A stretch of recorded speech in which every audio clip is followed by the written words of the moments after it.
用微光照亮夜晚，用温暖温润心灵。亲爱的朋友们，欢迎来到微光夜读。偶然看到男朋友在网上发布了一个问题，标题是我导师的女儿喜欢我，但是我有女朋友了怎么办？如果是用自己的手机刷到了这个问题，我一定会点进去说，建议多照照镜子，不要总是幻想别人喜欢你。然而，这是我男朋友姜时言的账号，是他本人发布的问题。我默默读完了他的问题描述。我导师的女儿跟我一样大，笑起来嘴角有2个梨窝。她有栗色的卷发，喜欢穿白色的长裙，像是误入凡间的天使。她爱读英文原著，喜欢听儿语币，听我讲话时总是认真专注，对待小动物也很有爱心。我的女朋友出生在河南农村，虽然也考上了985，但是本科就毕业了。现在我考研上岸了，要专注科研，我和她的差距会越来越大。最近我导师的女儿屡次单独约我出门，越跟她接触，我越发现我女朋友不解风情，我该怎么办？姜时言洗完澡走出浴室，他看见自己的手机放在我的电脑桌上，脸上流露出一丝慌张，连忙过来把手机拿走。玲玲，你动我手机了。他语气严肃，表情却很不自然，显得他整个人有些色厉内荏。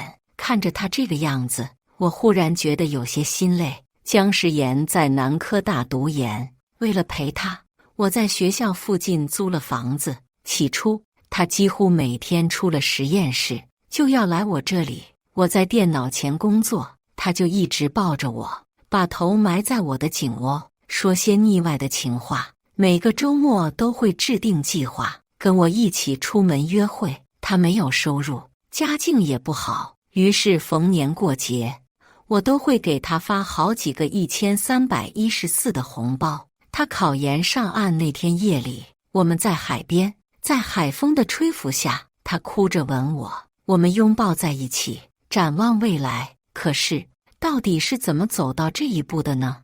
我感受到心脏仿佛被人挖了一个洞，不停地往外漏风。可是我的表情却麻木至极，遇事不慌，这大概是我唯一的优点了。我语调平静地问他：“你导师的女儿叫什么名字？”姜时言的表情更加心虚。你问这个做什么？我连起眼睫，尽管极力克制，可是说出口的话语还是带上了几缕颤音。我看到你知乎发布的问题了。屋内一片冷寂，姜时言面上现出几分慌乱，他无措地左右看，然后像是突然抓住救命稻草一般，大声吼叫：“你为什么私自看我的手机？”我睫毛颤了颤，觉得眼角有些失忆。明明最开始是他把我抱在怀里，强行在手机里录入了我的指纹。那时候他凑在我的耳边说：“宁宁，你有权知道我的一切。”可是现在明明是他先背叛了我，却在纠结我看了他的手机。我需要用知乎查一些资料，你的手机离得更近，我就随手拿了，不小心看见了而已。我3言2语解释清楚。我抬起头，不知何时眼眶已经通红。姜时言，你背叛了我们的爱情。认识3年，我在他面前只哭过1次。姜时言看到我落泪，慌了神，他连忙上前试图抱住我，被我躲开了。宁宁，我只是随口说说，我没别的意思。你不高兴就骂我好不好？他说话时目光左顾右盼，手脚局促，说出的话很没底气。我退开了几步，离他更远了。我不信你，我会找时间去见见你导师的女儿。姜时言脸色大变。林宁，我告诉你，不要没事找事。他目光凶狠，仿佛我是他的仇人。人家刚从国外留学回来，平常聊的都是学术前沿的东西，你上门只会自找没趣。心脏的大洞呼呼漏着风，汩汩流着血。姜时言在嫌弃我，我苦笑。你是觉得跟他能成，所以害怕我坏了你的好事吧？姜时言甩手，这是你自己说的，我可没说。你除了臆想还会干什么？天天写那些烂俗小说，把自己脑子写坏了是吧？我深深地喘了口气，平复情绪。这是我的家，你滚出去！姜时言恶狠狠地看着我，什么话都没说，拿起外套披上，重重地关上了门。临走前，他说了最后一句话：林宁，你如果真的去找他，只会显得你像个笑话。其实现在想想，一切都有迹可循。不知道是什么时候开始，姜时言不再每天出了实验室都来找我了，微信联系也少了许多，偶尔聊天，他也总是跟我抱怨学业的繁重。发泄完情绪之后，又能连着好几天不理会我，仿佛我只是他的情绪垃圾桶。虽然没有亲眼看见，但想必那个曾经对我说你是我微信的唯一置顶的人，早已厌倦了我时不时的问候。我有过疑惑，但是每次都被自己按了下来。我劝说自己，他只是太忙了，所以才情绪不好，很正常。越是回忆，汹涌的痛苦就越是朝我涌来，无穷无尽的伤心与后悔编织成为一张密密麻麻的大网，将我网住，肆意嘲笑着我的天真与愚蠢。我躺在床上，泪水打湿枕头，浑浑噩噩之间，已经是第二天正午。草草吃了饭，发布了今天小说的更新，又睡了一下午。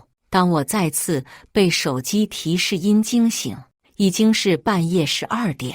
迷蒙之间，我看到手机屏幕上显示姜时言来信，他说：我喝酒了，你来接我一下，然后发过来一个定位。他以前也总是这样，在 KTV 或者酒吧里面喝到昏天暗地，然后一个电话过来让我去接他。说实在的，我很害怕去那种地方找他，因为每一次去，他的那些朋友都会用一种让我极其不舒服的目光打量我，仿佛我在他们眼中不过是一件商品，然后吹着口哨，笑得不正经，一口一句嫂子的叫。现在想来，在他们眼中，我大概是姜时言的附属品。我看着微信界面许久，最终我还是出发了。姜时言所在的包间门没有关好，我默默站在门口，听着他们的对话。姜哥，你导师那个女儿叫什么来着？姜时言的声音漫不经心。周乙。哦，对对，周乙。一个周乙，一个林宁，一个暗恋你，一个是你的舔狗。姜哥，你艳福不浅啊！话音落下，屋内一片哄笑声。姜时言笑骂了一句：去！姜哥，我看着那个周乙比林宁好看多了，也温柔，更有女人的样子。换成是我肯定就跟林宁分手了。另一个声音响起：你这就肤浅了，要是我就同时谈2个。在外就说周乙是正牌女友，就那个林宁对姜哥100%顺的样子，姜哥随便说2句轰也不怕他闹事。你说的对，周乙长得漂亮，那腰细的带出去才有面，但结婚还是得找林宁这样的，能赚钱还老实顾家，将来老老实实生个孩子，拴紧了咱还能在外面浪。姜哥，你啥想法呀？姜时言似乎突然想到了什么，有些生气。别提这些，老子现在烦得很。都快1点了，林宁还不来。我推门而入，满屋子人看着我，瞬间安静下来，空气中充满了难言的尴尬。我扫视过每一个人，最终目光停留在姜时言身上。我来了。气氛凝滞了几秒，一个黄毛笑着说道：嫂子，来喝酒。我拒绝了，我就不喝了。我拿起酒杯，看着姜时言：你喝吧。话音一落，我就把酒杯放在姜时岩头顶，手腕微转，哗啦啦，酒水顺着他的发梢流入他的衣襟，所有人都懵了。姜时岩瞪大眼睛看着我，我又拿起桌子上的爆米花，把一整桶爆米花全部倒着套在他头上。我把爆米花桶拿开时，姜时岩的模样狼狈极了，因为身上已经沾了酒水，所以爆米花都沾在了他的身上、头发上、脸上，狼狈至极。我表情波澜不惊，抱歉，手滑了。然后服务员从门外又送进来2瓶酒，我先前说好了让他们进来送酒。我笑了笑，我再送你们2瓶作为补偿，大家好好喝。下一秒，我将所有的酒瓶全部从桌子上推下，噼里啪啦，酒瓶的碎渣落了一地，酒水在地面上黏糊糊的。我扯出一个笑容，为什么不喝？哦，原来是洒到地上了呀。我的目光缓缓扫过每一个人，那也能趴在地上舔着喝，反正你们这些人的层次也就配喝洒在地上的酒。一个黄毛站起身，你 TM。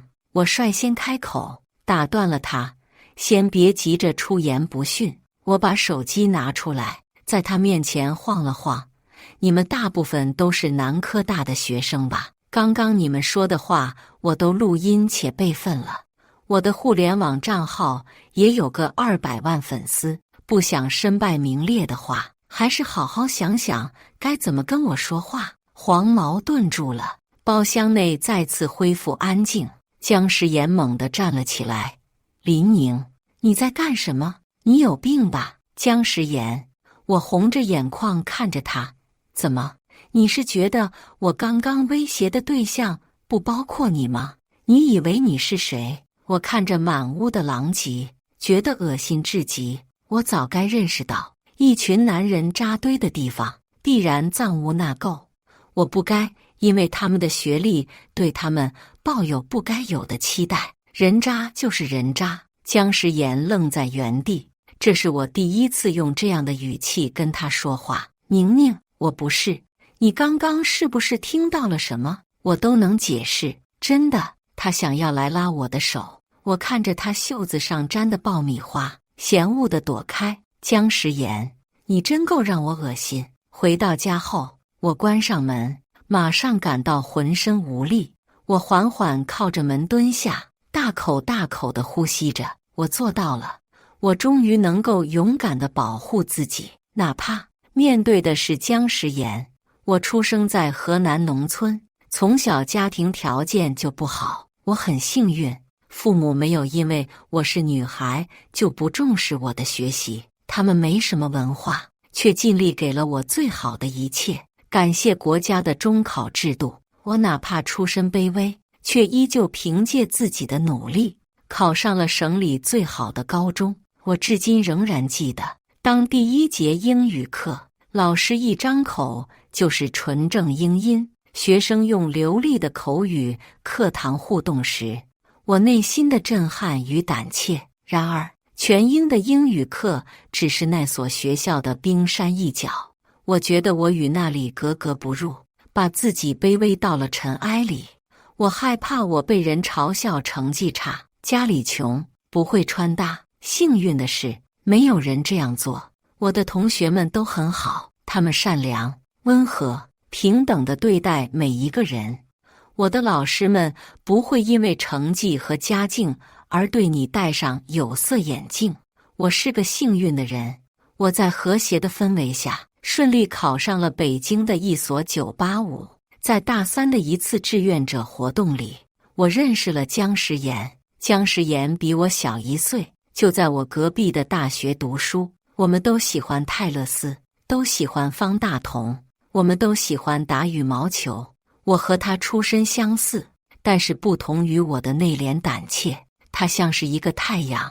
其他同学在享受大学生活时，我在卷绩点，在做家教。我有时会忧心忡忡，其他女孩子会化妆打扮，可我素面朝天，护肤品只有大宝。姜时妍对我说：“你只需要做能让你高兴的事情就行了，自信一点。你不需要随大流，也会有很多人喜欢你。”我常常好奇，到底是什么让他如此乐天？我羡慕极了。姜时妍对我来说，像是冰天雪地里的一把火。我渴望它，我向往它，它是我渴望变成的样子：阳光、自信，而不是如今这般畏缩、悲切。大4的时候，我开始写网络小说。一开始，我喜欢写文学性的东西，没过1个月，就开始向市场妥协，书的成绩好起来了。可是我更加自我厌弃。我对姜时妍说，我这一生都没有主见，为了方便就业，我选择了理科。后来发现理科太要求学历，所以开始写网络小说。是不是很可笑？姜时妍心疼地抱住我，不可笑。写网络小说怎么了？每个文字，每个角色都侵入了你的心血，你写下自己的故事，同时赚钱养你自己和你的家人，你伟大极了。可是曾经那个温和劝慰我的姜时妍，如今却肆无忌惮地贬低我。他说我写的是烂俗小说，他不止一次地说过，你写的那些东西真没劲，一天天只知道情情爱爱的，格局太小。我想说，我笔下的人物都是鲜活的，我把自己不曾有的东西赋予他们，他们有自己的人生。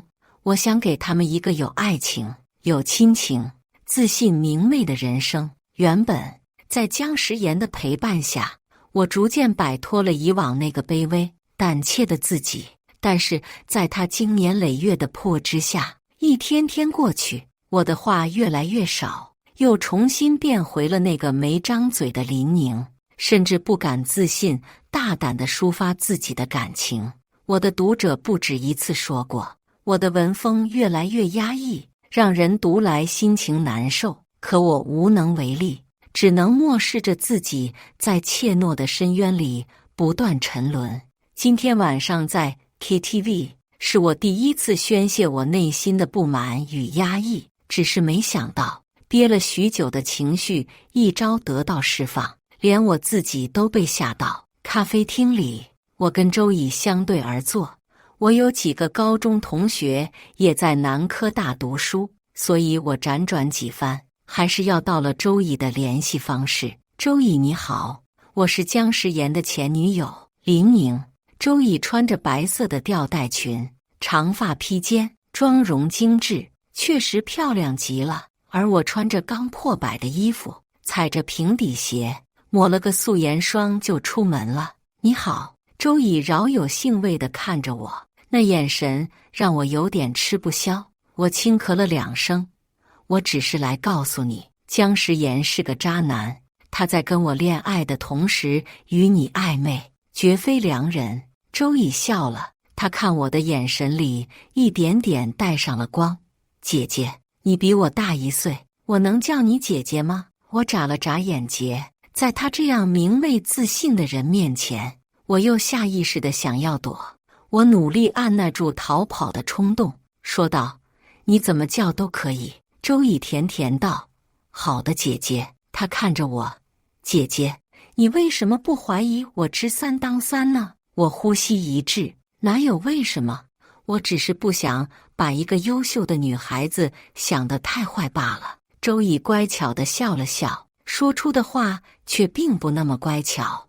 姐姐，其实我把姜时妍当玩具。她撩了撩头发，不同于外表的单纯，她此时的气场像个女强人。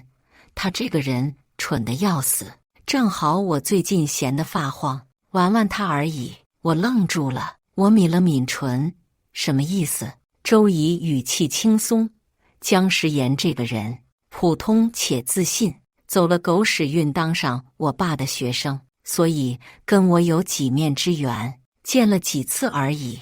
我发现他开始在我面前孔雀开屏了，就跟发情了似的，让人作呕。我脑子更混乱了。周乙看着我笑了笑，他觉得我喜欢他，所以我将计就计，陪他演戏。每次看着他自以为对我胜券在握的样子，我就觉得好玩极了。马戏团的小丑有什么意思？还得是现实中的小丑更能提供乐子。周乙拿起咖啡喝了一口，而且呀，姐姐，你知道他为什么觉得我喜欢他吗？他语气嘲讽，就因为我每次见到他时都撩头发，我自己都没注意过的事情，他上了心，还自命不凡，觉得我对他芳心暗许，简直有病。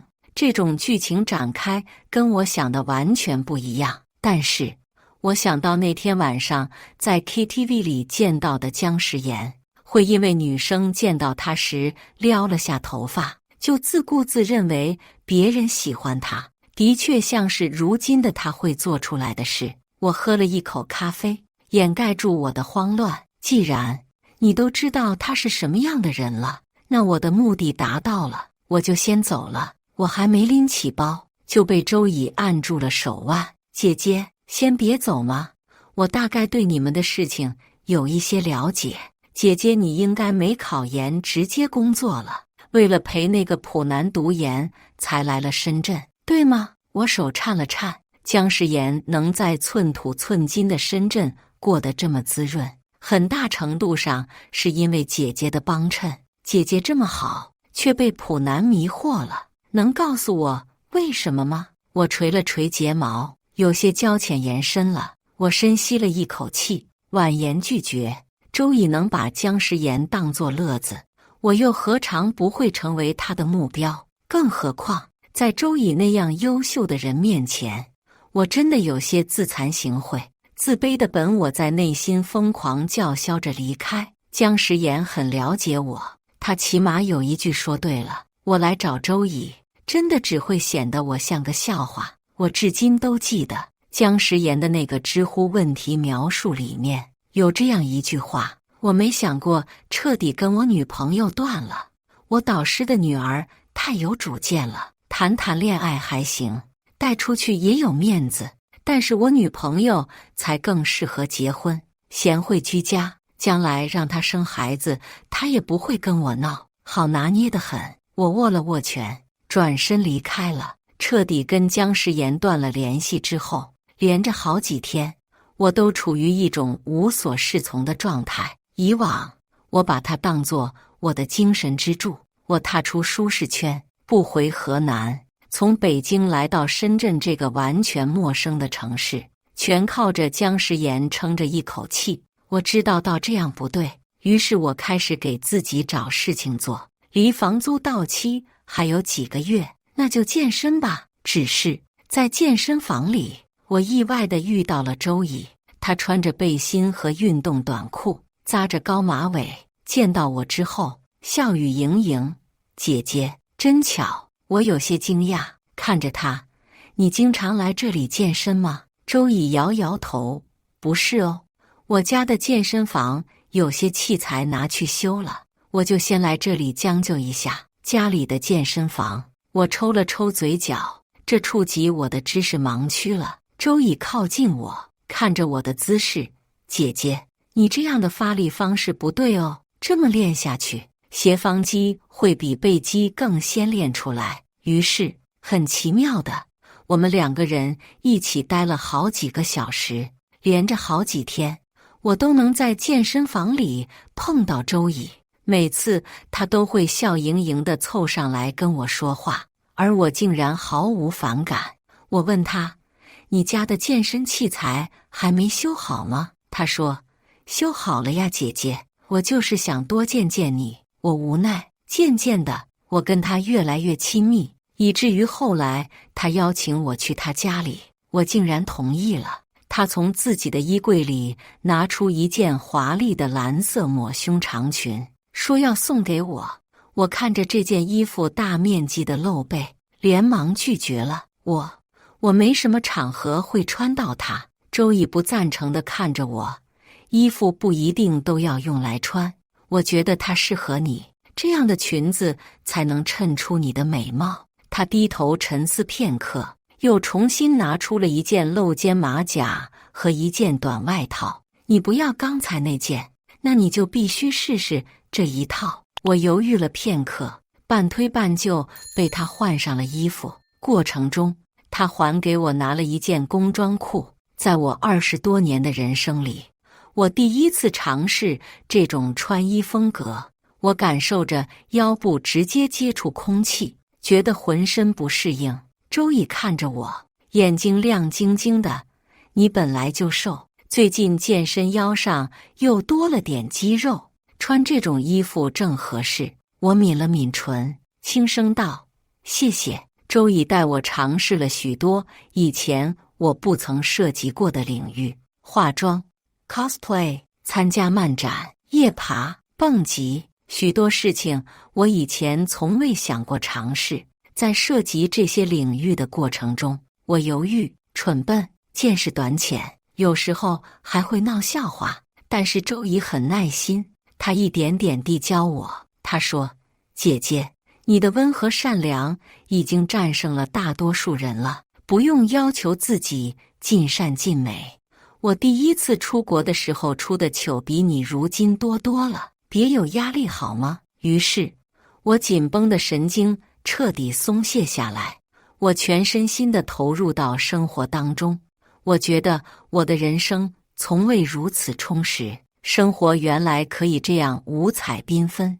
在一次深夜，我睡眼朦胧，恍然间意识到，我似乎很久没有想起姜时岩了。恰在这时，手机屏幕亮起，姜时岩发来了微信：宁宁，我有些东西落你家了，去了好几次你都不在家。我看得出来，他这是在求和。姜时岩这个人最是骄傲，他从未在我面前低过头。我们两个每次冷战，都是我低三下气的去讨好他。这种话大概是姜时岩的极限了。我忽然想起，我对周易说过，我憧憬姜时岩的自信，那是我想要成为的样子。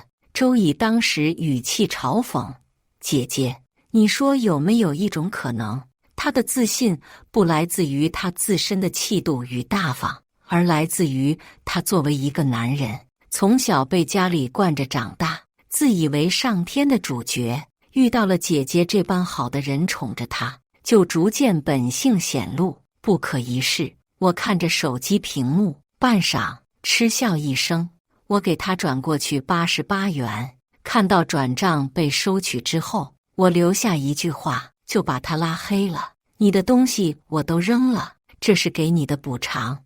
我马上要离开深圳了，以后别来烦我。我离开深圳的前一天晚上，周易缠着我一整晚。我第一次见她这个大小姐在我面前红了眼。姐姐，你别走好不好？我叹了口气，拉住她的手。我只是回家，不是出国，我们以后也可以见面的。说完这句话，我内心的怀疑越发强烈。周易我还没想完，就感受到周易轻轻挠了挠我的手心，酥酥麻麻的，如同小猫般的触感。我愣住了。周易笑了：姐姐，我表现得不够明显吗？内心的怀疑得到确认，我好半天才反应过来。许久，我呼了一口气。周易，才2个月。我认真地看着他，我的性取向以及对于爱情的态度都不允许我对你承诺什么。我抽出了手，或许我们可以做朋友。周易闻言，目光暗淡了一瞬，下一秒，他故作洒脱道：好了，姐姐，别有负担。如你所说，才2个月。他笑了笑，依旧如同以往那般明媚张扬。我确实很喜欢你，但是没有到刻骨铭心的程度。姐姐别在意这件事，我们以后做朋友好吗？回到郑州之后，我在父母家里住了1个月。这天，妈妈突然对我说，她希望我去见见一个亲戚家的儿子。那个亲戚在教育局工作，据说他的儿子比我大3岁，现在在国企。我叹了口气，妈，我不想相亲。妈妈说，我不是让你去相亲，只是想让你多出去走走，多见见人。我犹豫许久，同意了。我把这件事在微信上跟周乙说了，周乙给我刷了满屏的小猫哭泣表情包。他说：呜呜，姐姐你有了别的朋友，不能忘了我。我沈笑，到底谁该担心这个问题呀？我见面的对象叫沈时初，不像我想象中穿着一身西装，反而打扮得很清爽，毕竟也只是个26岁的年轻人。我以为气氛会很尴尬，但是他很健谈，我们之间的气氛竟然，那就是一旦报了这个人才培养方案，就必须要一路读到博士，然后直接把自己交给国家。他笑着说，说不定以后你在阅兵式上看到的飞机设计有我一份功劳。我羡慕极了。我跟周乙说了这件事，周乙刷了满屏的小猫打拳表情包。他说，姐姐，你可不要被臭男人蛊惑了。再说了，你在我心中就是最厉害的，靠着自己给父母最好的生活，顾好自己的小家，多伟大呀！我心里一片慰藉。沈时初工作很忙，但是一闲下来就会回复我的微信，给我解释原因。他在郑州只待了半个月，就要回北京了。我有些遗憾，送走沈时初。我拿起手机，看见一条未接电话，这个号码我再熟悉不过了，是姜时妍，只拉黑了微信，忘了拉黑手机号了。我皱着眉，把号码也拖到了黑名单里。可是下一刻，一道声音响起，宁宁。我回头看去，竟然是姜时妍。我冷漠地看着他，他笑得开心。宁宁，我专门从深圳来了郑州，一下高铁就看到你了，真巧。他上上下下打量我，眼前一亮。宁宁，你现在变得好美，这裙子真好看，我差点没认出你。对了，你怎么也在高铁站？我皮笑肉不笑，送男朋友。姜时妍的笑容僵了一下。宁宁，你别气我。他抓住我的衣袖，我去了你家，房东说你没有续租，我就猜到你肯定回郑州了。你都不知道我伤心死了。我不知道你家在哪，我特别害怕我再也见不到你了。他又笑了笑，但是老天都庇佑我，你看，我们又在高铁站相逢了。姜时妍一直抓着我不肯放手，我不想在人来人往的高铁站跟他吵，那样太不体面。于是我任由他亦步亦趋地跟在我身后，一路走，他一路说，宁宁，我知道错了，那天在 KTV 里大家都醉了，说话没个把门的，男人喝多了都会这样，我以后再也不喝酒了好不好？宁宁，你不要不理我。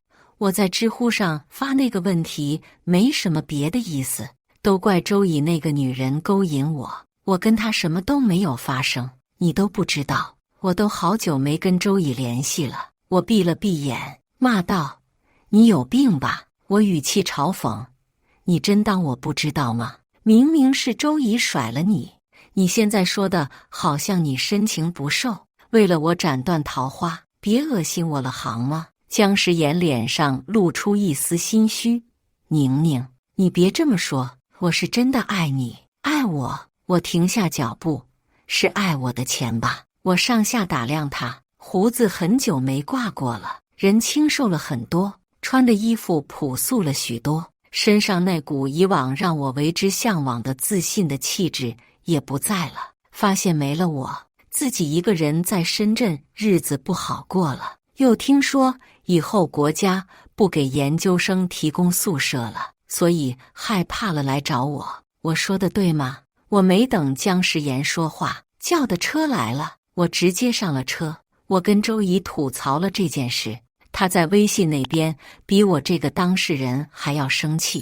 凭什么这个狗男人比我先见到你？凭什么？我也要去郑州。然后刷了满屏的捶桌表情包，但是他也只是说说。周乙最近也忙了起来，实际上我最近也不轻松。原来的那本书已经完结了，我忙着新书上架的事情，主编跟我说，新书风格比以往变化很大，文笔更成熟了，说不定有机会大爆。我笑了笑，没说什么。1个月2万的稿费，对我来说已经足够。我只是想和父母一起好好的活着，为贫苦一生的父母提供更好的生活。或许是上天垂怜，我的新书果然大爆了。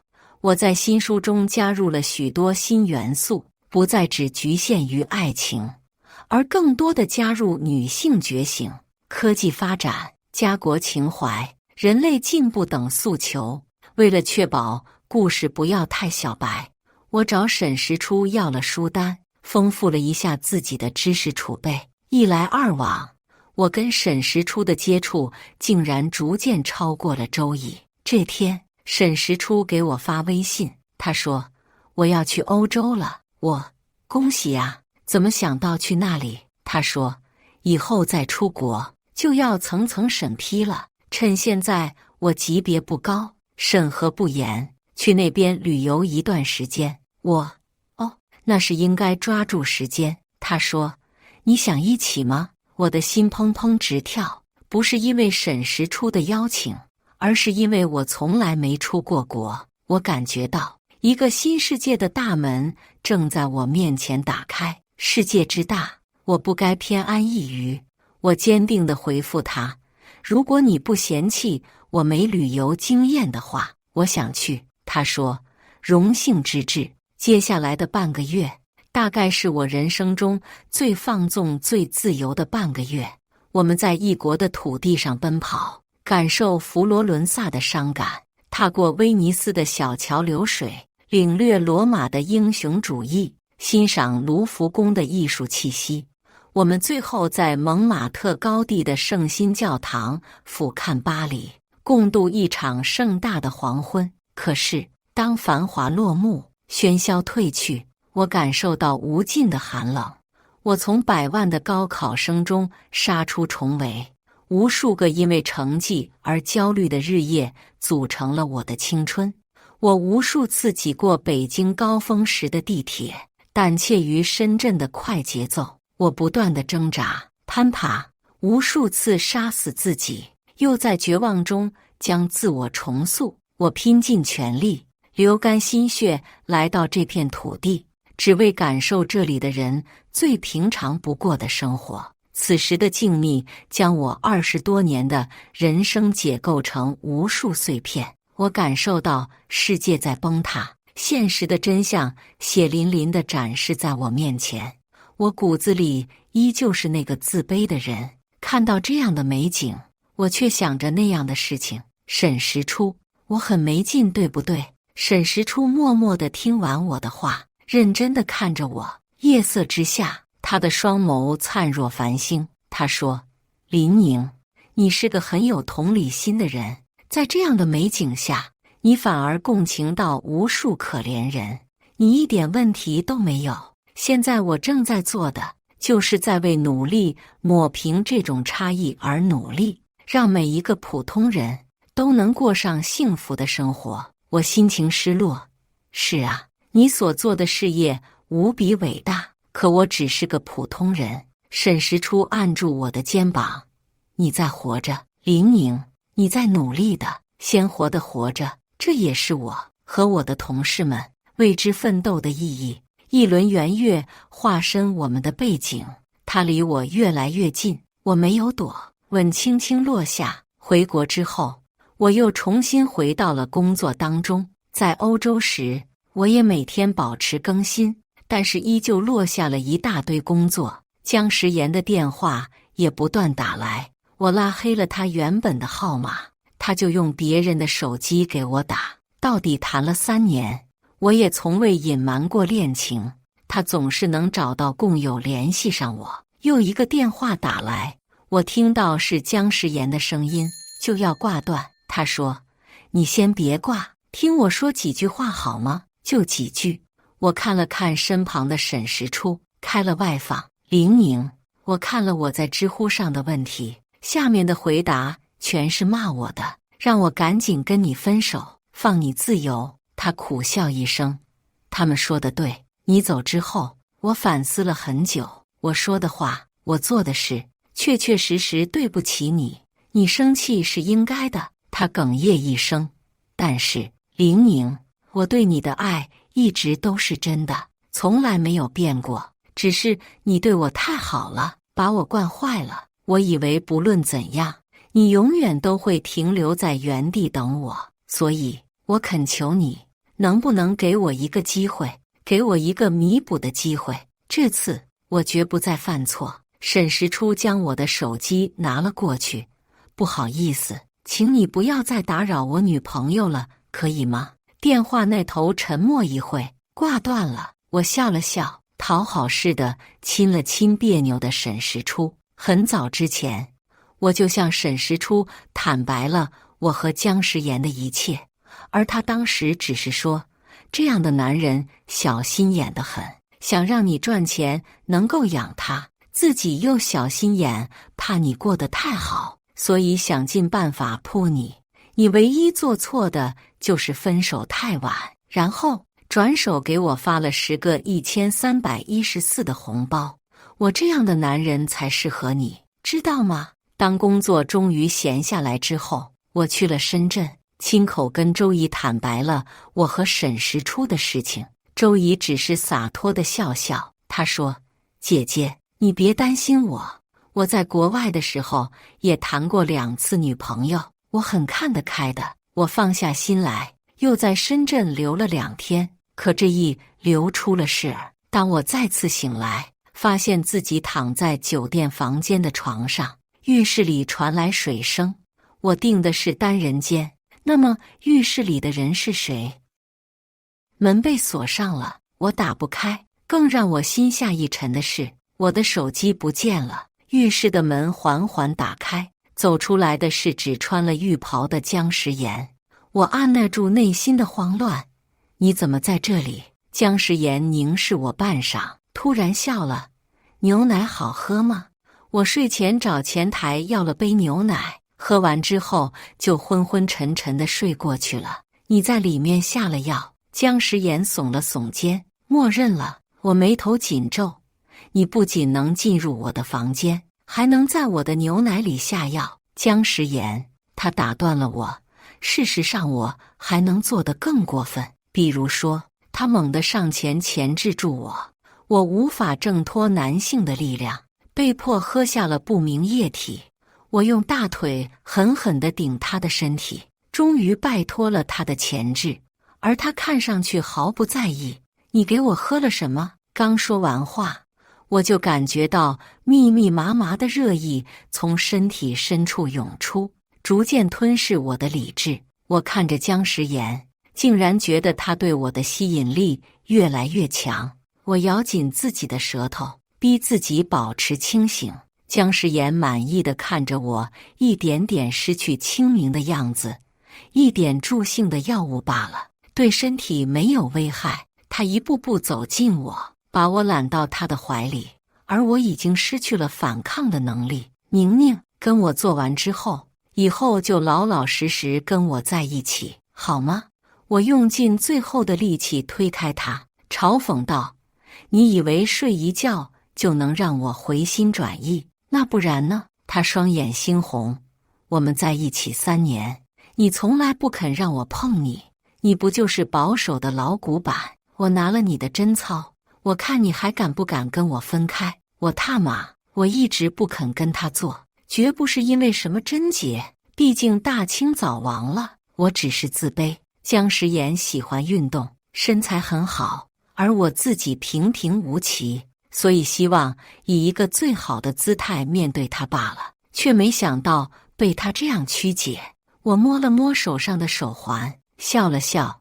姜时言，可惜呀，你的如意算盘打空了。下一秒，伴随砰的一声，门被从外面强行打开，警察进来了。在姜时言惊恐的目光中，我落入了周乙的怀中，他被押走了，而我被送到医院洗胃。在医院里，周乙握着我的手，眼眶通红，我只能一遍遍告诉他我很好。他摸了摸我手腕上的手环，说道：“沈石初这个男人还算有点用，就是整天忙得不行，都没时间陪姐姐。我哑然失笑。那手环是沈石初送我的，一共有3个，具备定位和发信功能。他说让我给父母带上，这样防止老人出什么意外。在我醒来发现酒店房间进了人之后，我就用手环发了求救讯息，讯息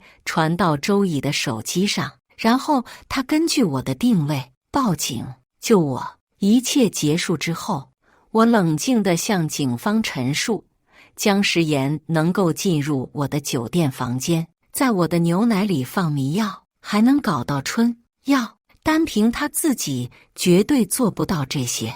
我希望你们能够从他的人际关系入手，查查他交往的人。不久之后，警方告诉我，姜时岩交往的人里面有毒贩，他数罪并罚，坐了牢。我去牢中看了他一次，他早已没有曾经的精气神，见到我时目光悲凉。林宁，你可真够绝情的。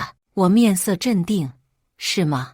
你自己碰了红线，反而来怨我吗？他勉强扯了扯嘴角。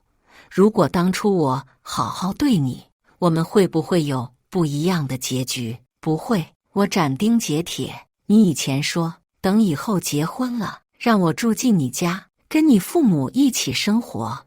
但是我了解到，你父母的房子是贷款买的，每个月都要还房贷。也就是说，如果我真的嫁给你，因为我的工作性质不用出门，我要在工作的同时包揽家里所有的家务琐事，以及每个月帮你还房贷。姜时岩，你真够坏的，把我当一个免费保姆，还是倒贴给钱的那种，对吗？我不顾他涨红的脸，继续说道，即使如此，你也只是普通层面的又蠢又坏，但你为什么要违反法律？你明明学过初中历史，鸦片战争那节课你是没听吗？你不羞愧吗？姜时岩。许久的沉默之后，姜时岩红了眼，对不起，我没有说话。转身欲要离开，姜时岩突然开口，林宁，对不起，这次是真心的，我以前总是扑你，但是你真的很好。我是个人渣。我嗤笑一声，我知道我有多好，不需要你来说。回郑州之后，我跟沈石初说起，我总觉得深圳警方对我的态度有点太好了。他捏了捏我的脸，你知道吗？每年都有毒贩指标的，你帮他们完成 KPI， 他们当然感谢你。他后怕地抱住我，还好你没事。我拍了拍他的肩膀，尽管困难重重，尽管荆棘满地，但是旭日东升的霞光终究会照破漆黑的夜幕，迎来满山的灿烂花海。我的未来无限光明灿烂。故事完。接下来是我们本期第2个故事。男友花着我的钱，偷偷带白月光去旅游，结果阳了。他发着烧回来，婷婷，开门，这是垃圾到家了，千里送毒啊！透过门口监控，我看到他正在咳嗽，而我的手机上正是他那位白月光发给我的短信。秦思涵阳了，他怕传染给我，就去找你了。你会照顾好他的吧？笑死，照顾？我给他投毒还差不多。入冬以来，病毒肆虐，我的朋友们基本都阳过了一轮，只有我还坚挺着，努力想苟进决赛圈。可就在这个时候，秦思涵来了，带着毒来的。在这之前，他偷偷陪他那个回国的白月光旅行，游遍了全国，却还骗我是去出差了。我住的是郊区的一座小独栋，楼底下做了监控。通过监控，我看到他尝试输了几次密码，无一例外全是错的。最后，他终于放弃猜我密码，转头接通可视电话，问我：婷婷，你换密码了？废话，分手之后不换密码，难道我等着这位前男友回来入室骚扰吗？我没理他。秦思涵还在剧烈咳嗽，模样病恹恹的，语气虚弱，看样子像是发烧了。他又说：“婷婷，给我开门，开门！这可真是垃圾到家了，开门迎毒吗？”我对着屏幕轻笑了一声，故意反问道：“秦思涵，你去了那么多地方，给我带礼物了吗？”秦思涵一愣，支吾了好一会儿，也没正面回答，只说：“先让我进去再说吧，婷婷，外面很冷。”说完，他又捂着嘴咳嗽起来。秦思涵的身体一向不错，他高高瘦瘦，勤于健身，撩起上衣能有8块腹肌。往年寒冬腊月时，他连条秋裤都不穿，也从没喊过冷。今年是个暖冬，他却穿着厚实的黑色羽绒服，还裹着围巾，这都寒冷。看来他发烧的度数不低，阳性实锤了。我无语，甚至笑了。他跟那个白月光不顾疫情，全国浪了一圈，阳了之后又回来找我，是搁这儿给我千里送毒呢？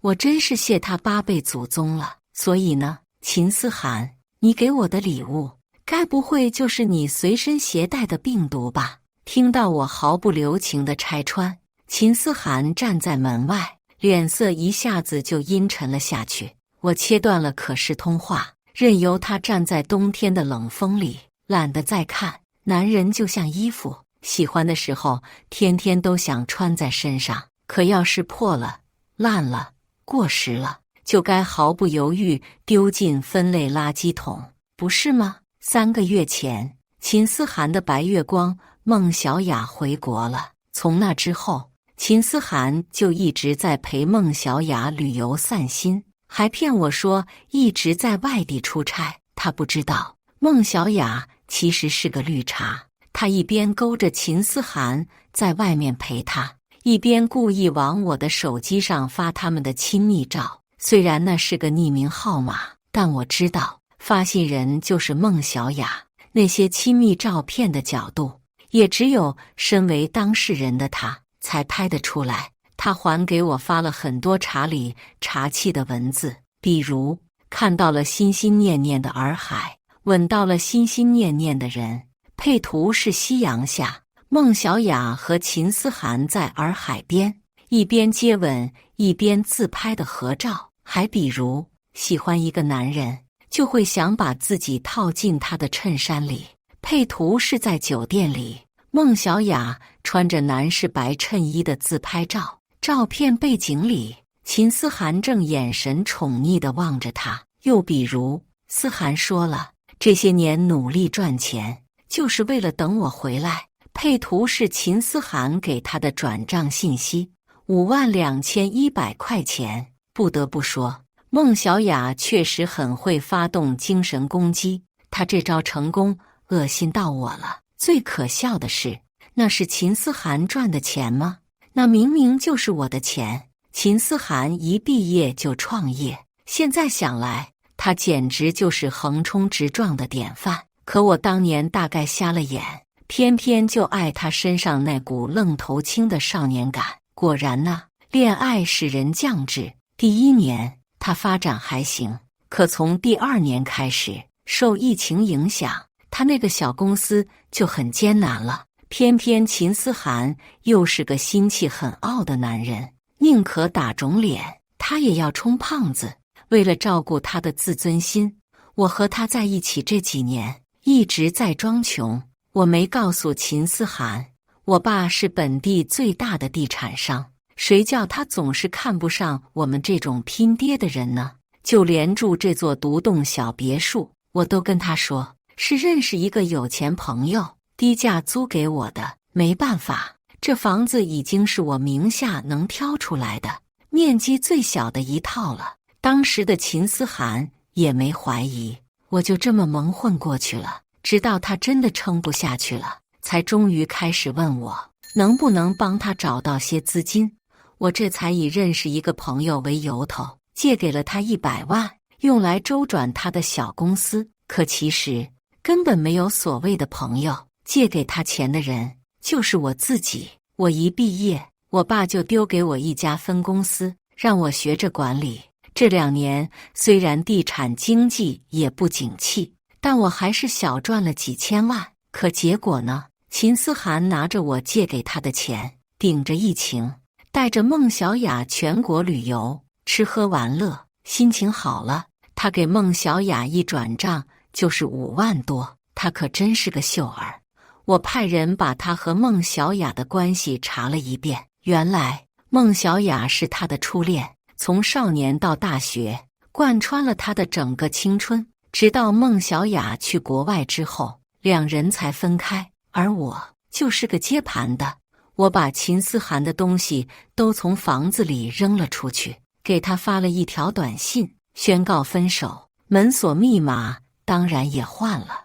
我手里握着他的借款合同，准备等还款日快到时再跟他算总账。起初秦思涵也没什么特别的反应，只是不耐烦地回复道：顾婷婷，你又在闹什么？我在外面出差，很忙很累，你有事等我回去再说。说他个鬼！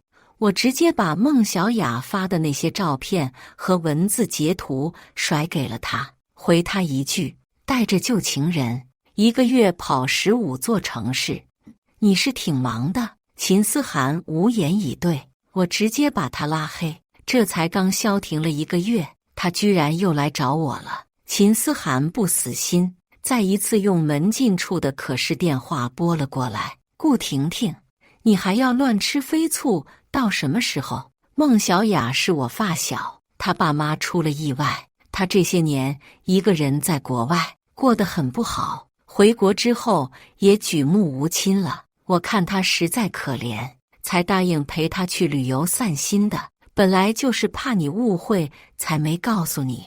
我现在不是回来见你了吗？你先让我进去行不行？我淡淡地盯着屏幕里的那张脸，秦思涵的眉眼里都是不耐烦。而就在这时，我的手机屏幕亮了，一条新信息，正来自孟小雅。她说秦思涵阳了，她怕传染给我，就去找你了。顾小姐，你会照顾好她的吧？神特么秦思涵怕传染给她，就跑来传染我了。这小绿茶说话真会膈应人啊！我拉黑了他的手机号，他居然还换着号来膈应我。直觉告诉我，这个孟小雅绝对有鬼。知3当3的人不少，但能像孟小雅这样才刚回国就天天给正主发信息骚扰，努力刷存在感的三儿，脑子多少带点智障。毕竟他在秦思涵面前一直都在装小白花，如果暴露太多心机，容易适得其反。可他似乎顾不得这些了，他只一味地想要恶心我。那些挑衅的话看似淡定，却反而能体现出他很着急。如果他跟秦思涵只是单纯的旧情复燃，那应该循序渐进才对，先保证好自己的小白花人设不崩，才能更好地把男人套牢，不是吗？他在急什么呢？除非他有不可告人的目的。秦思涵还在门外，他疯狂地按了好一阵门铃。我把可视电话关了，只开着监视器，盯着秦思涵在外面的一举一动。大概是前段时间他跟孟小雅在外面旅行，过得太舒服了，又或许从学生时代起他就习惯了我对他的好，所以他根本不能接受吃我的闭门羹。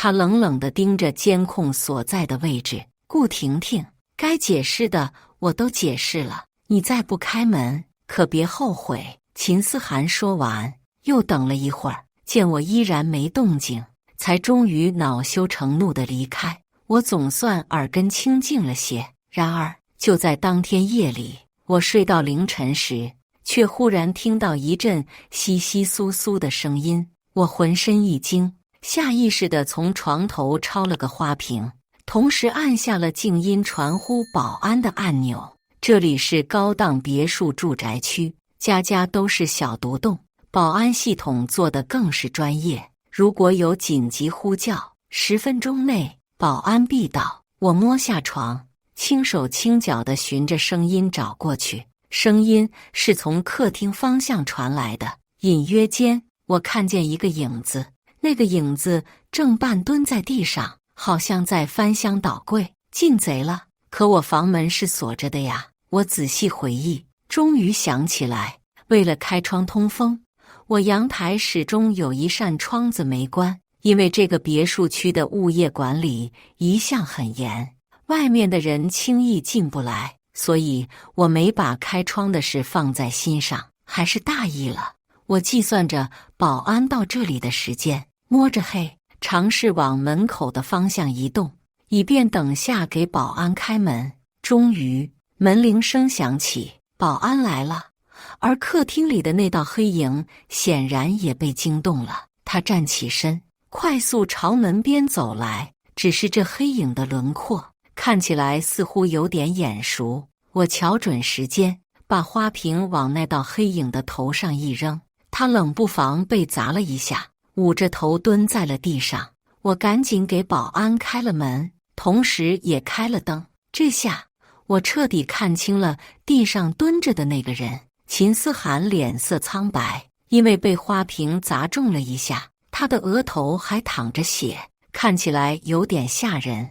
他眼神阴冷至极地瞪着我：“顾婷婷，你敢砸我？”可是很快，他又像是意识到了什么，又垂下了眼皮，表情丧丧的：“婷婷，我是怕吵到你睡觉，才偷偷翻进来的，费了好大劲儿呢。我外出了这么久，真的想你了，你别生我气了好不好？我真是恶心了。”他都已经阳了，带着一身传染性极高的病毒，可他不惜翻墙跳窗，都要进来把毒传给我，还说想我。我立刻找出口罩给自己戴上，然后一脸嫌弃地指着门口：“秦思涵，滚出去，别弄脏我的屋子。”秦思涵脸色难看极了：“顾婷婷，你适可而止，如果你再继续乱吃飞醋，无理取闹，我真的会跟你分手。你现在怎么变得这么作了呢？”我无语至极，只想冷笑。变了的人明明是他，他却说我变得作了，脸是真大。而秦思涵见我不说话，竟然还以为我害怕了，动摇了。他神色软了下去：“这样吧，咱们3年的感情，真要分手，我也舍不得。我最近公司很难，你也是知道的。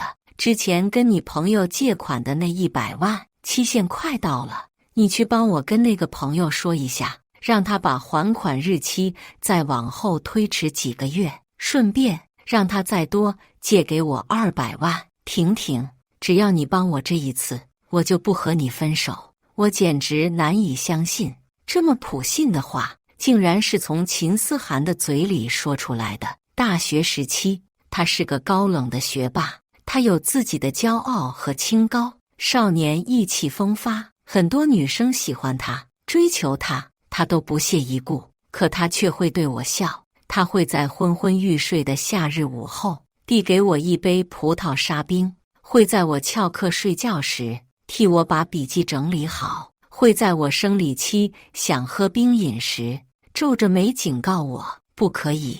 我当初就是被他这些细节打动的。可现在呢？毕业之后短短3年的时间，他就变成了我最讨厌的那种人，这就开始把我当提款机用了。也对，按照他在孟小雅面前装阔少的那副姿态，再加上他还得填补公司的窟窿，区100万当然不够他花的。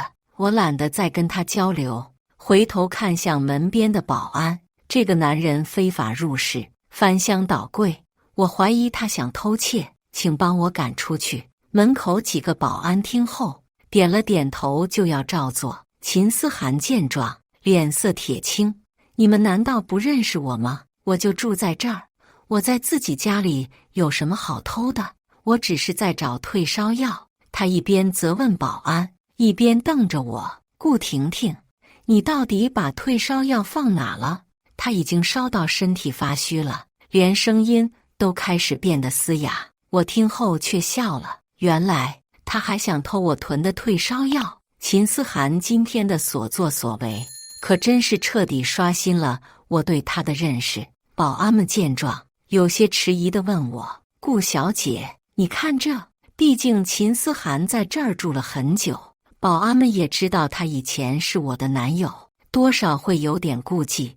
我却直接开口交代，你们记住他这张脸，从明天起不许再把他放进这个住宅区，马上赶出去。顿了顿，我又提醒道，哦对了，都小心点，他已经阳了，你们做好防护。保安听我都这么说了，自然就不再犹豫，立刻拿着胶棍把秦思涵架了起来，往外轰。秦思涵这次是真的气狠了，不断地质问着，你们凭什么轰我？是不是有病？他顾婷婷又不是房主，只是个租房的，我和他一样是这里的租户，你们应该公平对待。而此时此刻，保安们看他的眼神就像是在看一个傻子，我也觉得十分可笑。在这里，我每个月交的物业费比秦思涵的工资都多，甚至就连这里的保安都有着非常高额的月薪，他们不为我服务，难道要为他这个蹭吃蹭喝的人服务吗？终于有个保安小哥忍不住了，对着秦思涵冷冷地问了一句，我说，你是不是傻成呀？顾小姐本来就是这里的户主，这个独栋别墅，顾小姐早在5年前就全款买了，有病的是你吧？秦思涵听了这话，立刻懵了，什么？这不可能！他迷茫地望向我，眼神里有疑惑，有呆滞，而更多的则是不可置信。秦思涵走时，我拍了一张他正在被保安驱逐的照片。凌晨夜色里，照片里的秦思涵衣衫不整，脸色铁青，被人推搡着，就像一条丧家之犬。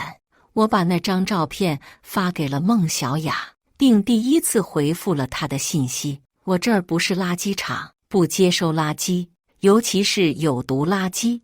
我看你倒是挺喜欢废品回收的，所以等着他去找你吧。当晚，孟小雅没再回复，我猜她大概有点慌了。孟小雅之前拼命炫耀秦思涵不想把病毒传染她，很显然她内心也并不想跟阳了的秦思涵待在一起。果然，孟小雅很快回了信息，顾小姐，你别误会，我只是希望秦思涵能被好好照顾而已。又过了一会儿，她发来截图，里面是秦思涵跟他的聊天记录。原来秦思涵还是心疼孟小雅，怕传染给他，所以他没去找孟小雅，而是回了他爸妈家里。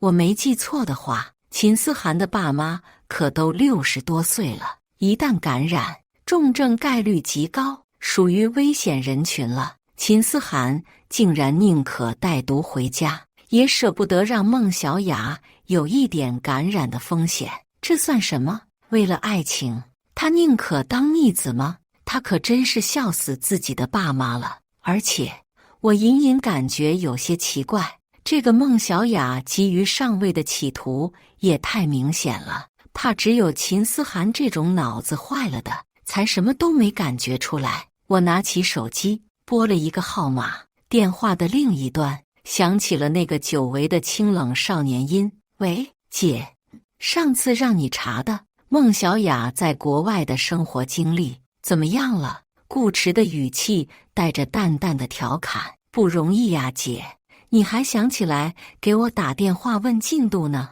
我以为你光顾着养那个软饭男呢。顾迟这几年被我们爸妈扔到了国外，说是进修，其实就是镀金去了。他每次一提起秦思涵，就说那是我养的软饭男。前段时间，我让人查了孟小雅和秦思涵的关系，但那些资料仅限于他们大学时代以前在国内的交往。要想深挖孟小雅，肯定得弄清孟小雅这3年在国外是什么情况才行。所以，我直接让身在国外的顾迟帮我去查。说来也巧，我弟弟跟孟小雅在一个国家留学，甚至连学校都在同一座城市。只不过，我弟弟所在的是国际一流学府，而孟小雅留学上的是个三流野鸡大学，要想查她，对顾池来说非常容易。现在进展应该差不多了。果然，顾池一提起孟小雅，语气里就带了一股浓浓的嫌弃。他嗤笑了一声：“查完了，你说的那个孟小雅呀，可精彩了。概括她这几年在国外的事儿，用一句话来形容就是大海有多浪，她就有多浪。”我忍不住扑了一声：“什么鬼？”顾池这才开始讲，简单的说，这个女的除了学习什么都干。她爸妈一开始是来穆国做生意的，后来定居了。要我说，其实就一暴发户，没脑子。他们家的那些底子还不够咱们家开发一个大楼盘的，就这，居然还敢跑来跟那些外国老资本家玩，结果赔了个精光。起初孟小雅仗着他爸有点小钱，在国外玩的那叫一个花样多，滥交、party 多人害，哪儿都有他。但是3个月前，他爸的公司欠了好几个亿，凉了。而孟小雅呢，也玩脱了，意外怀孕，连他自己都弄不清孩子爹是谁。又过了没几天，他家就出事了。他爸妈欠了那么多钱，在躲债的路上出了车祸，一起凉了。孟小雅也干脆生怕债主再盯上自己，连父母葬礼都没参加，就光速逃回国了。具体资料我一会儿发你邮箱，你慢慢看。顾池讲的这些信息量太大，实在是够我回味的。孟小雅这事儿做的太笑了，简直跟秦思涵笑到一块去了。我深吸一口气，问道：“你不是后天就要回国了吗？几点到？我去机场接你。你登机时注意防护。”顾池报了个飞机落地的时间。知道了，姐，放心吧，我绝对把自己捂得严严实实，绝对不带毒给你，耽误你赚钱。我笑了下，行，知道就好。顾池又问：“我多嘴一句呀，姐，你让我查这女的干嘛？跟她有仇啊？”我静默了一会儿，冷冷地笑了声：“秦思涵劈腿了，跟她。”电话那头的顾池沉默了得有足足半分钟，最后蹦出一句暴躁的国骂：“误草！那个软饭男脑子有病吧？他跟孟小雅那样的也不嫌脏。姐，你等着，我回去就帮你出气。”很快，顾池就回国了。我全副武装的来到机场接他，没等多久，有人在背后拍了我一下。我一转头，一个戴着口罩和鸭舌帽的少年正站在那。他黑衣净瘦，眨着琥珀色的眸子，看我时眼睛里泛着笑意。“别找了，姐，这儿呢。”就算戴着黑色口罩，少年酷帅的气质还是引了不少小姑娘羞涩的打量。正是我弟弟顾池。他接过我的包，1.88米的大高个，站在机场格外吸睛。回到别墅之后，这几天顾池就住我这里，确认没事了再回家见爸妈。毕竟正常人都不会做一个千里投毒的大孝子。顾池看到别墅里秦思涵的东西都没了，一脸欣慰，可喜可贺，可喜可贺，分了挺好。要我说，秦思涵那种人，说的好听叫高冷，说的难听就是装逼。姐，你说你怎么当初就看上了这么一个玩意儿啊？我扯着嘴角勉强笑了笑。至今我还清晰记得秦思涵那时在大学里是风云人物。他穿着校服，翻着书本，窗边有徐徐的风。他那样的男生在学校里本来是很容易让人动心的，可是有的人就只能在年少的岁月里惊艳。他的高光年华转瞬即逝，随着时间的搓磨，心动的滤镜褪去之后，才会看到原来人性瞬息万变。秦思涵就属于这种。我懒洋洋地回答：“以前得了虾病，现在病好了。”顾池笑着揉揉我的头，意有所指：“行，反正珍爱生命，远离渣男。姐，别太难过，不值得。我点点头，又想到一件事，问道：对了，依你在国外查的，孟小雅不是最近怀孕了吗？那她回国之前，肚子里的孩子怎么解决的？顾迟摇头，这就不知道了。我联想了一番孟小雅近期的种种表现，嗤笑了一声。我猜她80%是没处理。截止到现在，她那些查里查气，却又有些急躁的表现，似乎都有了一个很好的解释。大概她对秦思涵旧情复燃，根本就是扯淡。秦思涵拿着我的钱在外头挥霍，在孟小雅面前装得跟个年轻有为的总裁一样。或许孟小雅还真以为他很有钱，是个优质的接盘侠人选呢。出于这种目的，他当然急着想让秦思涵跟我快点断掉了。毕竟他那个肚子可不等人啊。这几天秦思涵估计是阳着躺尸呢。我难得清静了些日子，结果一个电话大早上把我吵醒了。我迷迷糊糊接起来，一个中年妇女暴怒的声音刺破耳膜：顾婷婷，看看你造的孽！小韩说他出差回来，你却不让他进门。小韩没办法，只能回来找我们。现在我们一家子人全阳了。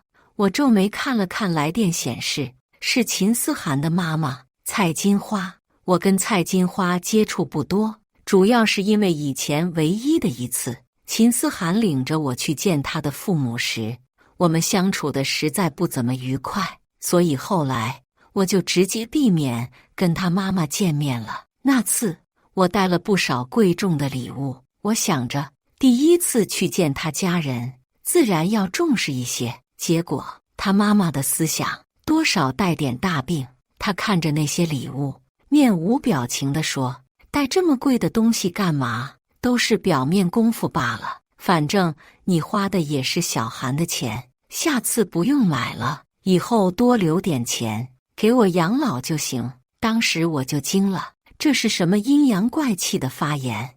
当时秦思涵对我还算维护，他直接出口解释：妈，那些东西都是婷婷亲自挑选，花钱买的，跟我没关系，都是婷婷的心意。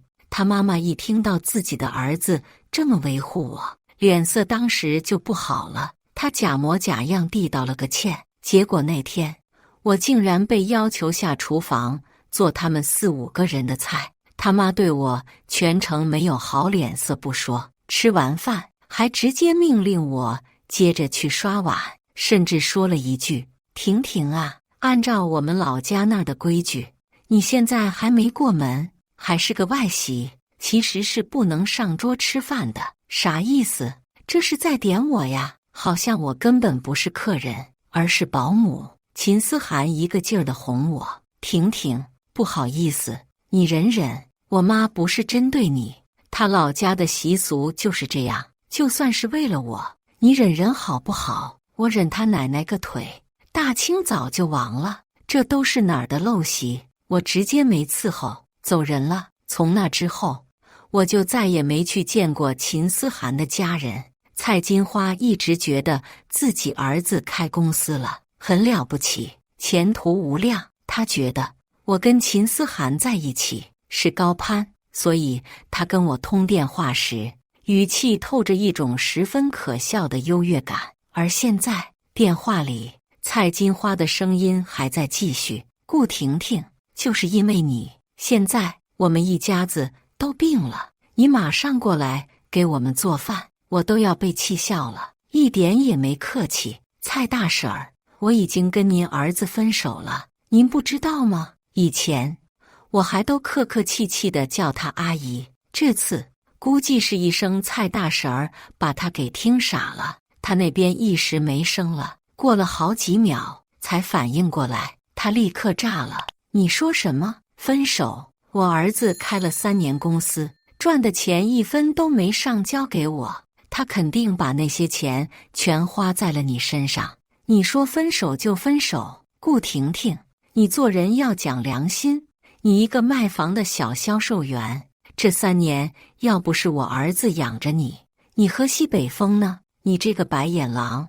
你可还没骂完，他就咳得像是快要死了一样。我听得直皱眉，等他平静了一点，我才讽刺地开口：大婶儿，您对您儿子的认知可能有点问题。你有没有想过，他没给你钱，或许是因为他那小公司一直在赔钱，根本就没赚到。蔡金花一听这话，又炸了：呸呸呸，乌鸦嘴！你这丧良心的女人，敢咒我儿子，他真是瞎了眼才看上你。顾婷婷，我告诉你，你花了我儿子那么多钱，花完就想分，没那么容易。现在你要么乖乖过来伺候我们，要么就把这些年小韩在你身上花的钱吐出来，否则我以后绝对不放过你。我懒得跟他废话了，直接把孟小雅跟秦思涵旅行时那些在一起的照片发了过去，自己看吧。这女的是秦思涵的劈腿对象，她叫孟小雅，现在正巴巴等着当你的儿媳妇呢。既然你这么想被伺候，不如就找她好了，让她去给你们做饭吧。说完，我直接挂断电话。秦思涵养我，真是可笑。我回想跟秦思涵在一起这3年，秦思涵的各种生活支出，基本都是我在花钱，她花的钱根本不止白纸黑字上的那100万的借款，光是他身上的腰带、手表、衣服这些，也得花了我好几十万了。秦思涵那时总是愁眉不展，唉声叹气：婷婷，你知道吗？创业好难。我虽然开了公司，可出去见人时，却连件像样的西服都没有。那是我和秦思涵在一起的第1年。算是热恋期，既然他都开口要了，我就小手一挥，这有什么，买就是了。于是他的手表换成了劳力士绿水鬼，他的西服也从几百块的淘宝货换成了意大利品牌高定。那些钱对我来说，也就是1个月的零花而已。可秦思涵却根本没见过这么多钱，他把我买的东西都收了用了，终于将自己打扮成了一个年轻总裁的模样。只是他还忍不住试探地问我：婷婷，这些品牌都很贵吧？你哪来这么多钱啊？他一直以为我就是个地产公司的小职员，得去到处求爷爷告奶奶，靠推销房子为生的那种。没办法呀，我得装穷。一来是为了照顾他那高贵的自尊心，二来也为了遵循我爸妈的教诲。他们总说女儿要富养，但在没结婚前不许我对外露富，这样才会看到更多的人性，也更能让自己保持清醒。于是面对秦思涵的质问，我随口胡诌：我业绩好，比别人多卖出好几套房子，是季度销冠，奖金翻了倍，提成也下来了，再加上之前攒下了一些。秦思涵信了，他心疼地抱着我，无比愧疚地说：婷婷，我知道你风吹日晒的陪客户跑楼盘，赚钱也很不容易。我发誓，你对我的这些好，以后我都会加倍还你。而现在，我看着电子屏幕里秦思涵那张冷漠的脸，想着他和孟小雅在全国各地的酒店里躺在同一张床上的情景，越想越反胃。渣男的嘴，骗人的鬼，亏得秦思涵还说会加倍还我。事实证明，他就只会给我画饼，反正以后他的饼我是不吃了。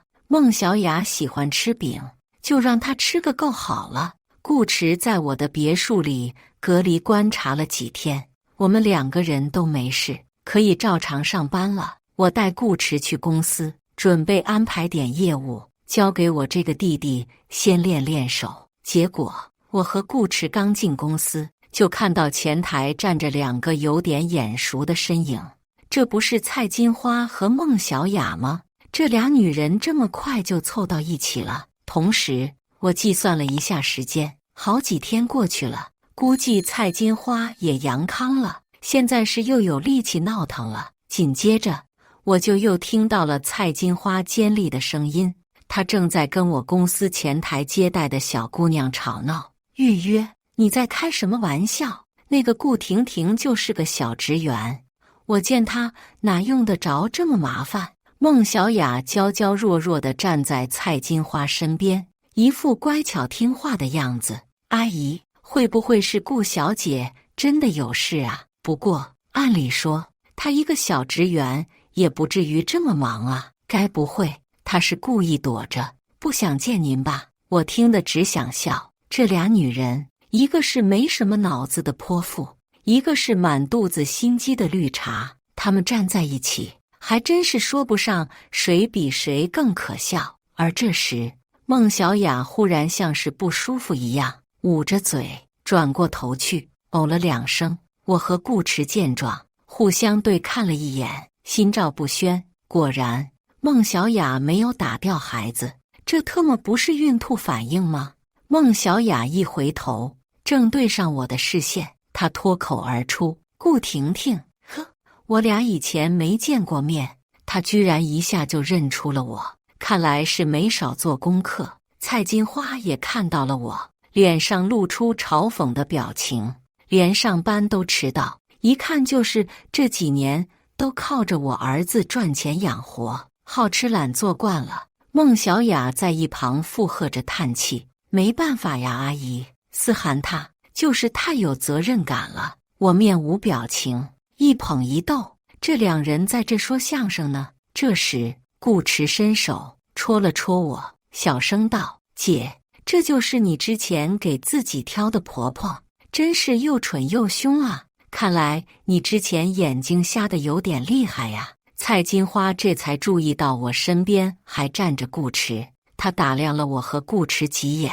脸色慢慢变了。“好啊，顾婷婷，怪不得你翻脸不认人，原来是有了新欢。”她上下打量，冷笑：“看来你从我儿子身上得了不少钱，都养得起这么年轻的小白脸了。”我冷笑：“跟他们这种人，实在没必要浪费口舌。蔡大婶儿，这儿是公司，不是撒泼的地方。现在，要么你自己走，要么我让保安送你们走。”蔡金花气势汹汹指着我：“怎么着急赶我走？是心虚了吧？顾婷婷，你名下那幢别墅的事我都知道了。你这个骗子，你既然有房子，又为什么骗思涵，说那是自己租的？这不就是装可怜，想吃我儿子的，喝我儿子的吗？”他一边说，一边拍大腿，一副气坏了的样子。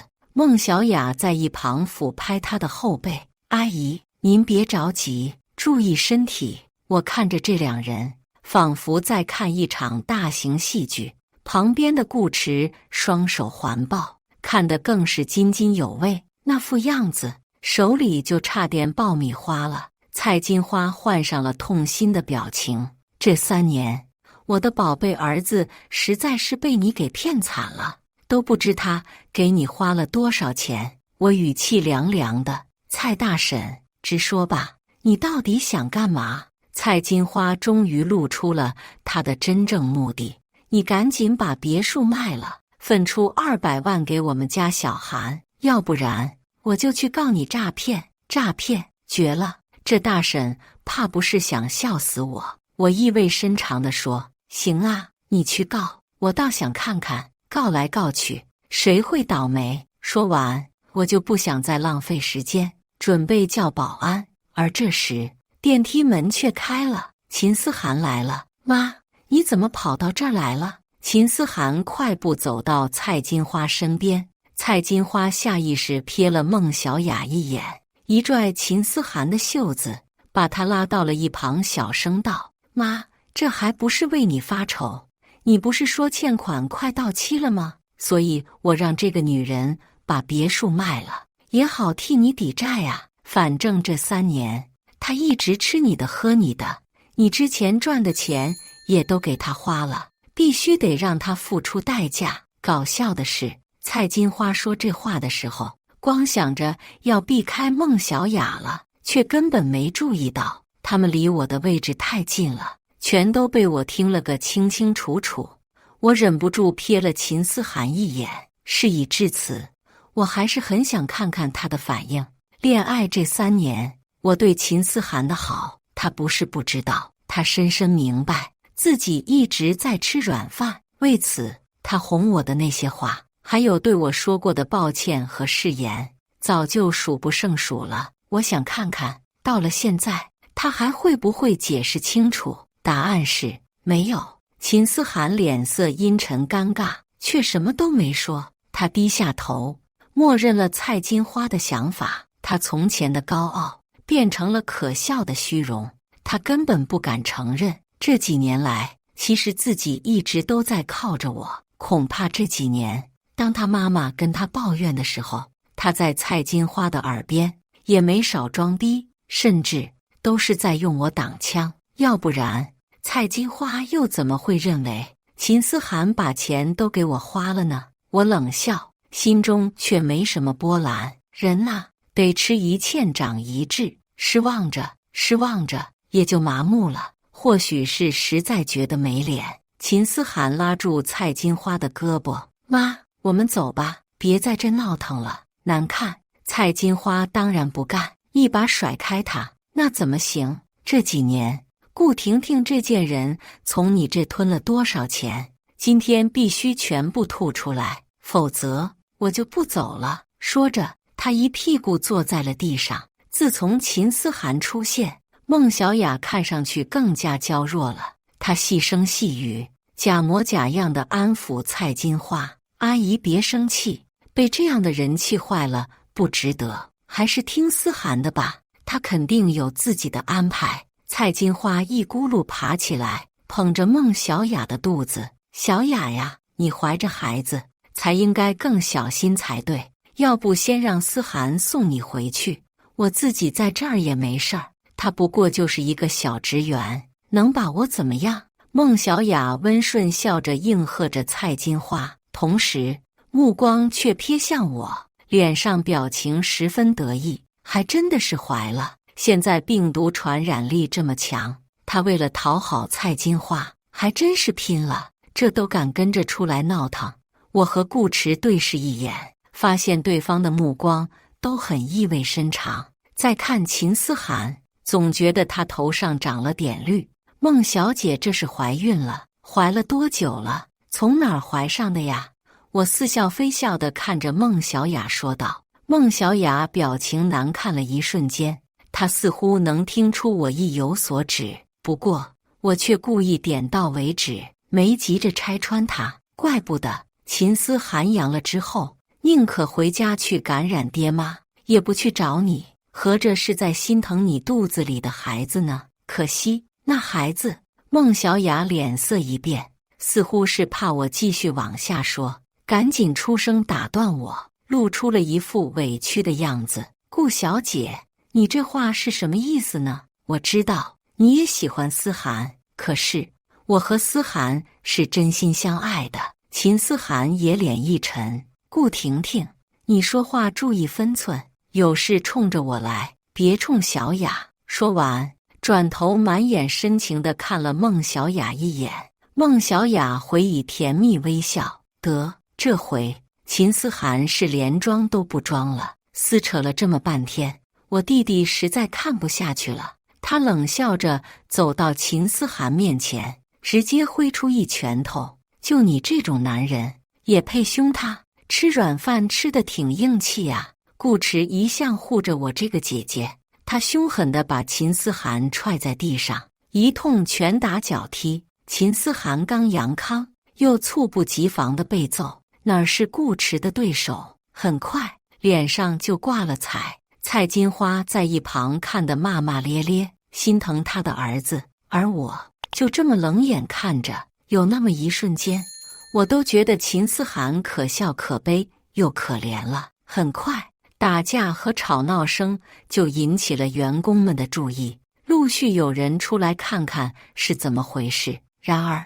他们一看到是我，也不敢明目张胆地上来围观。谁知蔡金花注意到有人在看，就故意拔高了音量，指着我和顾池：“顾婷婷，是你劈腿找小白脸在先，你有什么资格说我儿子？你们还动手打人，快住手，不然我报警了！小白脸顾迟根本不理会，继续揍秦思涵，直到我看着差不多了，开口说了一句：行了，差不多得了，别影响公司同事上班呢。开玩笑，我养着这些可爱的员工们，是让他们帮我赚钱的，可不是让他们围观我的热闹的。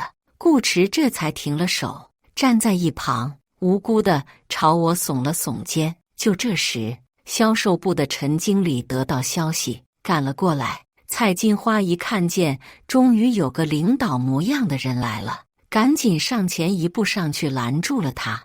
你是公司领导？陈经理看了看我，发现我没说什么，皱眉回应：我是销售部经理。怎么了？蔡金花当即指着我说道：销售部经理？那正好，你看看你手下的，这是个什么员工？偷奸耍滑，上班迟到，撒谎欺骗，还打人，简直烂到骨子里了。这种人，你就应该赶紧辞退，省得给你们公司丢脸。陈经理看看蔡金花，又看看我，一脸的一言难尽。默了默，他冲着蔡金花反问道：你说他？小职员孟小雅叹了口气：陈经理，你别怪阿姨，她也是好心，怕你们公司的名声被顾婷婷拖累。两人说完，发现在场的员工居然没一个人迎合他们，所有员工都用看智障一样的眼神看着蔡金花和孟小雅。陈经理冷着脸盯了他们一眼，然后走到我身边，露出恭敬甚至带着一丝讨好的笑容：顾总，您受惊了，需不需要我让保安把他们赶出去？蔡金花觉察出不对劲，有点发愣地问了一句：怎么？什么顾总？你管他叫顾总？他难道不就是这里一个卖房的小职员吗？你不是他的上司吗？陈经理用看白痴一样的眼神看了他一眼：您是瞎还是傻？什么卖房的小职员？这是我们公司的执行总裁顾婷婷。顾总，这下蔡金花、孟小雅、秦思涵都傻眼了，三个人瞪圆了眼睛，半张着嘴，表情呆愣。秦思涵下意识问道：怎么可能？不对呀，这家公司不是恒江地产集团名下的子公司吗？顾婷婷，你一个女人，怎么可能是这家公司的总裁？陈经理轻蔑地瞥了他一眼：恒江地产的董事长，你不知道是谁吗？秦思涵喃喃地念了一声：顾振北。他终于意识到了什么，而陈经理的话彻底让他破防。这就是我们董事长的女儿顾婷婷，顾总啊，所以她怎么就不会是这家公司的总裁了？秦思涵的表情彻底凝固了。我冷笑着看向秦思涵，语气带着讥讽，念出一句电影里的名台词：本来呢，想以普通人的身份跟你们相处，现在不装了，摊牌了，因为你秦思涵不配。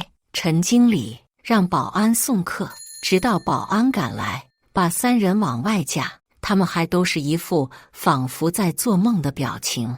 尤其是秦思涵，脸上的表情更精彩，想问清楚，又想讨好，还带着懊悔，夹杂着点愤怒，复杂极了。等一下，我想到了什么。保安停住脚步，秦思涵眼睛亮了亮，嘴角有上挑的趋势。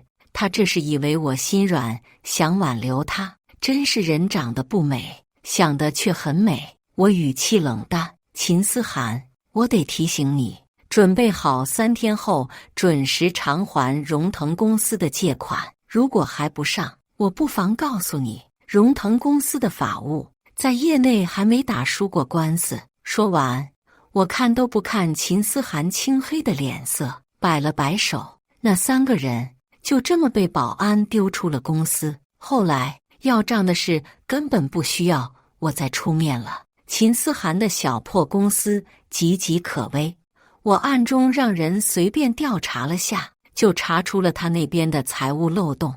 我直接把那些资料交给了荣腾的法务，剩下的我就直接扔给顾池了。笑死！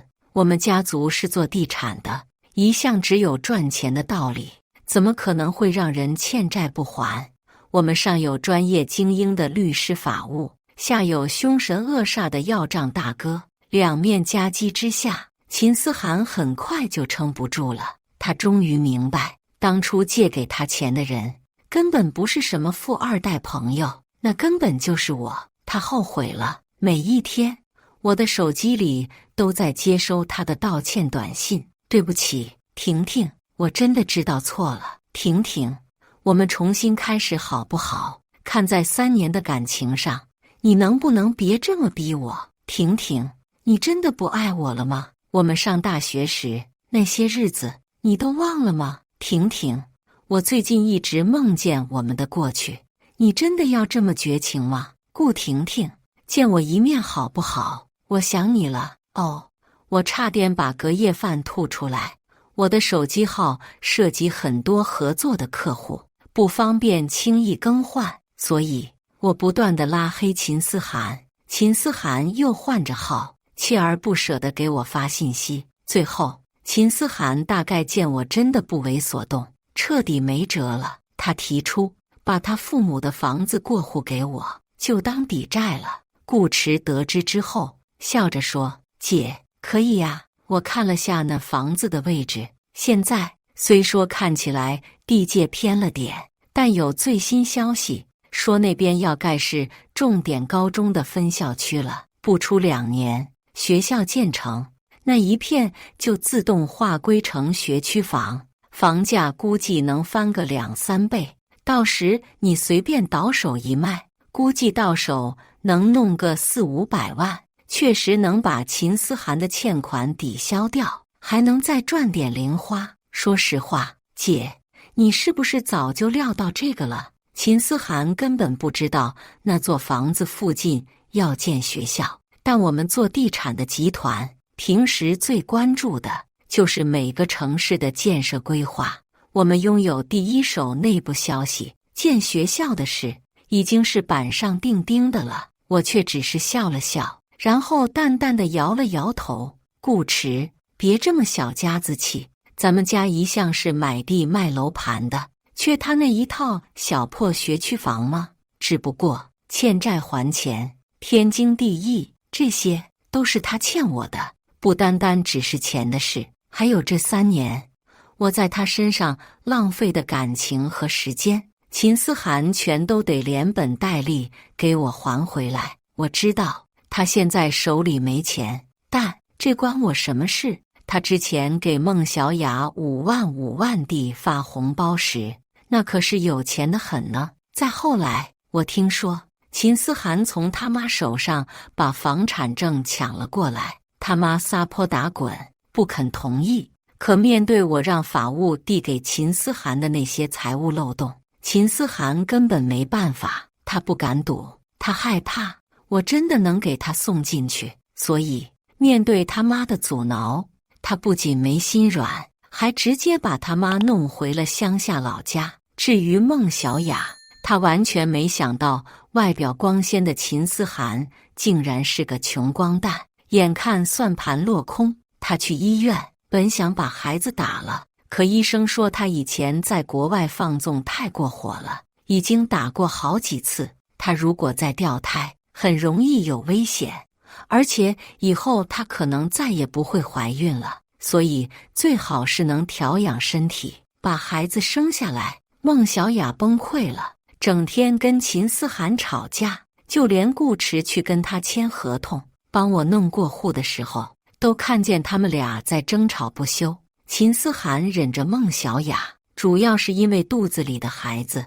孟小雅恨透了他，却一时又没有更好的办法了。当顾池把这些当成笑话讲给我听的时候，我却只觉得讽刺。所以为什么要在垃圾堆里找伴侣呢？还好我及时看透了他，但这个世上还有太多太多的人在迷糊着，比如秦思涵，他到现在都不知道自己的头顶上正顶着一片绿油油呢。这些日子我虽然没理会秦思涵，但他那些锲而不舍的道歉短信却一直没停。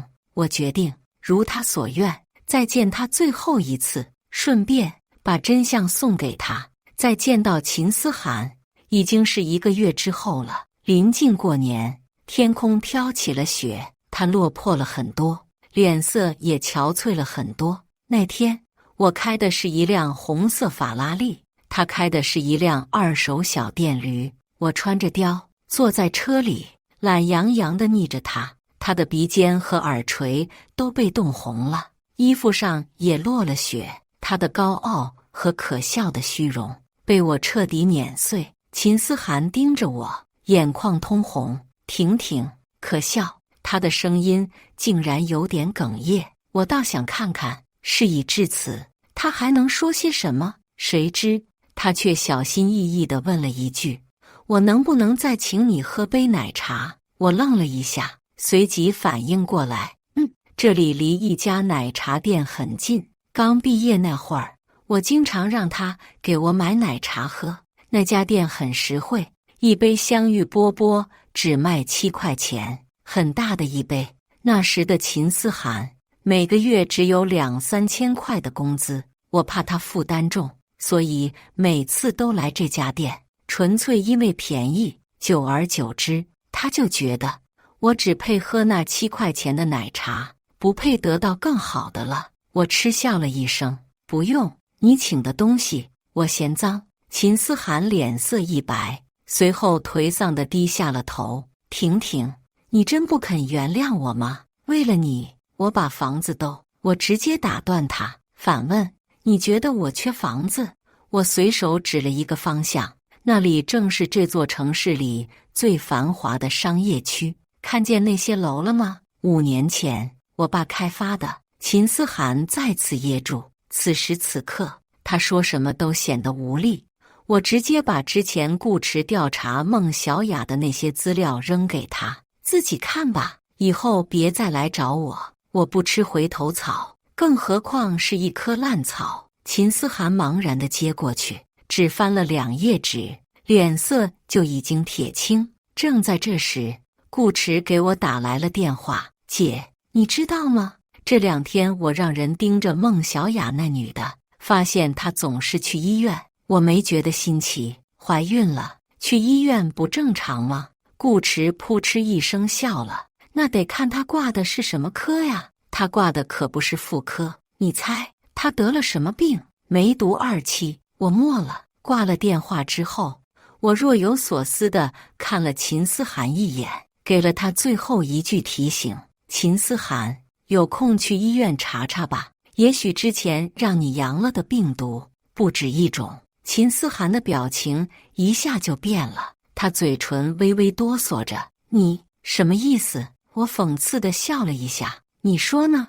他已经看过了孟小雅的调查资料，我什么意思？他当然知道。秦思涵再也不敢耽误，骑上电动车就走了，估计是去医院了。我最后一次得到秦思涵和孟小雅的消息，是听说秦思涵去医院检查之后，怒火爆发，把孟小雅给揍了，直接把人给打到流产了。孟小雅大出血，在医院里抢救，勉强捡回1条命，以后却再也不可能怀孕了。而秦思涵因伤人罪还进去蹲了监狱，他们2个查梅毒都是阳性，整个人生算是彻彻底底的脏了。很快跨年夜到了，新的一年要来了。顾池问：姐，新的一年你是不是得给我找个新的姐夫了？我笑了笑：谁知道呢，随缘吧，毕竟垃圾堆里的男人只会影响我赚钱的速度。谈恋爱哪有搞钱香？感谢大家的观看。本期影片大家觉得是第1个故事精彩，还是第2个故事精彩呢？欢迎大家在下方评论区讨论。如果你喜欢这类故事，记得点击订阅微光夜读，并分享给更多的人，这会对我帮助很大。再次感谢大家的观看。